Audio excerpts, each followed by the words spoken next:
조합제TV 시청자 여러분, 8월 6일 오후 3시 37분입니다. 김동연 경제부총리가 삼성 평택 공장을 방문해가지고 이재용 부회장과 이야기를 하고 나서 이재용 부회장이 약 100조 원 규모의 투자 계획을 발표하려고 했는데 청와대 비서실에서 재벌에 대해서 투자를 저자세로 요청할 필요가 있느냐 하는 견제가 들어오는 바람에 취소됐다고 합니다. 청와대에서도 그런 견제를 했다는 사실을 인정을 했습니다. 이게 일부 언론에서는 재벌에 구걸 하지 말자, 구걸 하지 말라 하는 이야기를 했다는데 구걸이란 표현은 한 적이 없다. 이런 청와대 해명이 있었습니다. 어쨌든 정부가 대기업, 세계적 대기업에 대해서 투자를 많이 해가지고 일자리를 더 만들어 주세요 하는 요청을 하는 게 자존심이 상하는 것으로 해석한 것 같습니다. 자존심. 정부가 기업에 지금 군림하고 있는데 정권이, 그것도 촛불혁명 정권인데 어디 기업인에게 일자리를 더 만들어 달라고 부탁을 하느냐 하는, 아마 이런 기류가 있는 모양이죠. 이런 기류가 있는 것 같습니다.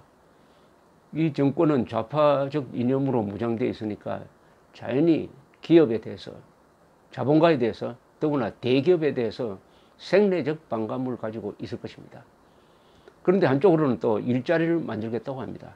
그 일자리도 보통 일자리가 아니라 좋은 일자리를 만들겠다고 합니다. 좋은 일자리. 좋은 일자리를 만들겠다고 공약까지 했습니다. 보통 일자리도 아닙니다. 좋은 일자리라고 하면은 대기업, 서울 근무 아닙니까? 그런 일자리를 어떻게 만들어냅니까? 그런데 최저임금 인상, 주 52시간 근무, 이런 것을 무리하게 하다 보니까 일자리를 제대로 만들지 못하니까 속이 탄 이 경제부총리는 대기업을 찾아갈 수밖에 없는 거죠. 대기업이 일자리를 많이 만들어내니까. 그래서 부탁을 하고 다니는데 유독 삼성에 대해서는 이렇게 부정적 시각을 드러냈다. 일종의 반기업 정서죠. 예, 반기업 정서. 반기업 정서. 그런 점에서 제가 몇 차례 말씀드렸습니다만은 이 문재인 정권은 조선조 시절의 산농공상에 딱 맞는 정권입니다. 산농공상. 선비사자, 선비, 농사꾼, 그 다음에 물건 만드는 사람, 그 다음에 물건 파는 사람, 이런 식으로 신분, 서열을 딱 정해놓고 선비사를 대표하는, 즉 요사이로 말하면 고시에 합격한, 과거시험에 합격한 사람이 권력을 잡고, 권력을 잡은 다음에는 주자학적인 공허한 통치 이데올로기를 가지고 요순 시절을 만든다면서 국민들을 일을 못하도록 만드는, 조선조의 정권이 한 일은 국민들에게 일을 못하도록 했습니다. 움직이지 못하도록 했습니다.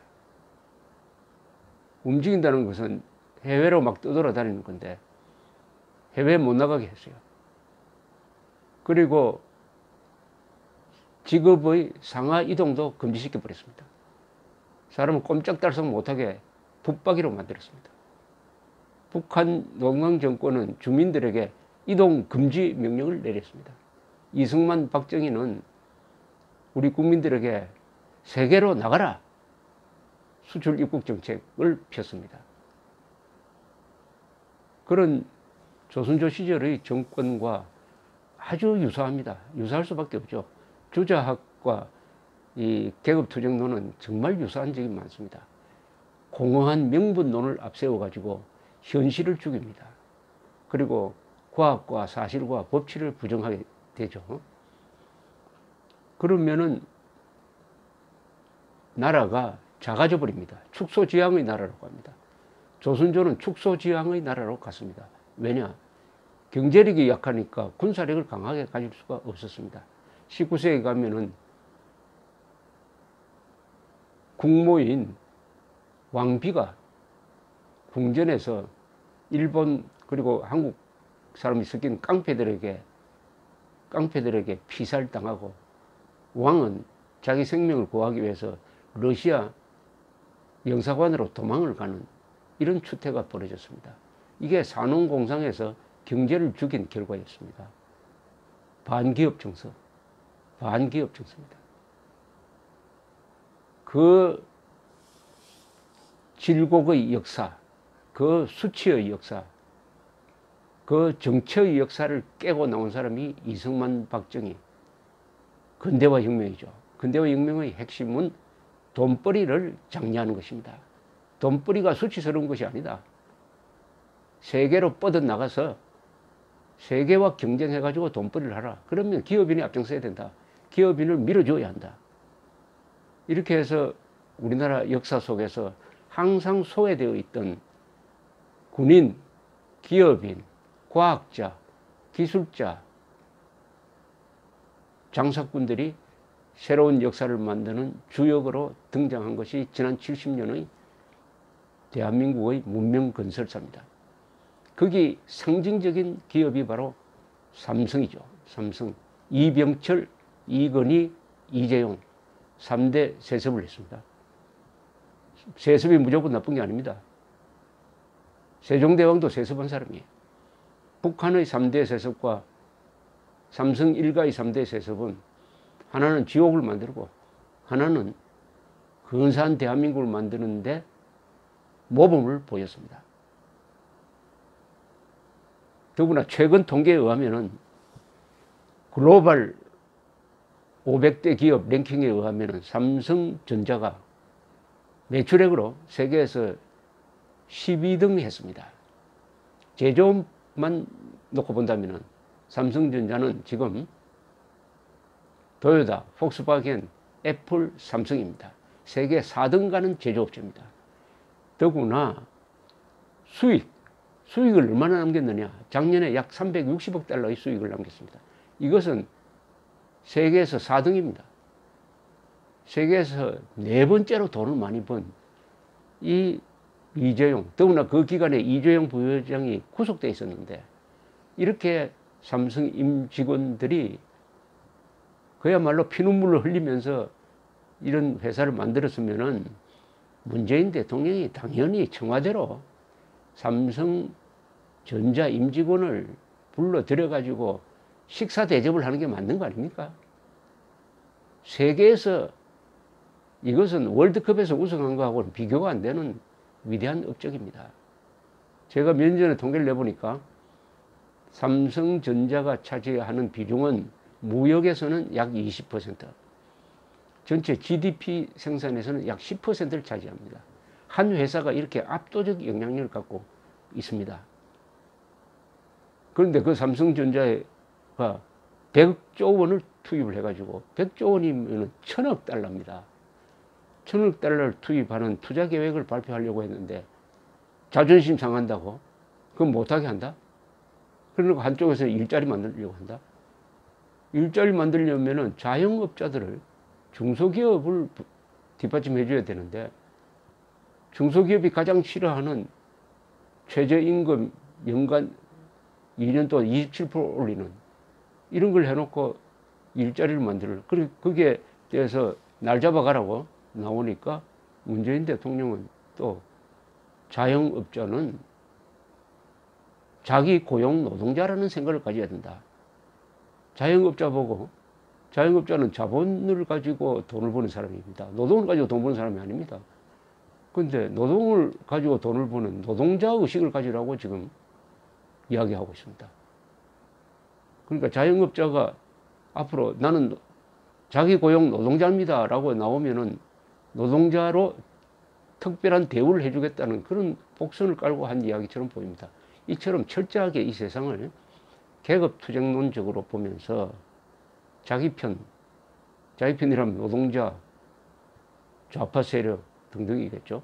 을 감싸고 이승만, 박정희를 적폐로 몰고 기업까지도 이렇게 냉대를 하는 가운데서 이런 해프닝이 있었습니다. 해프닝.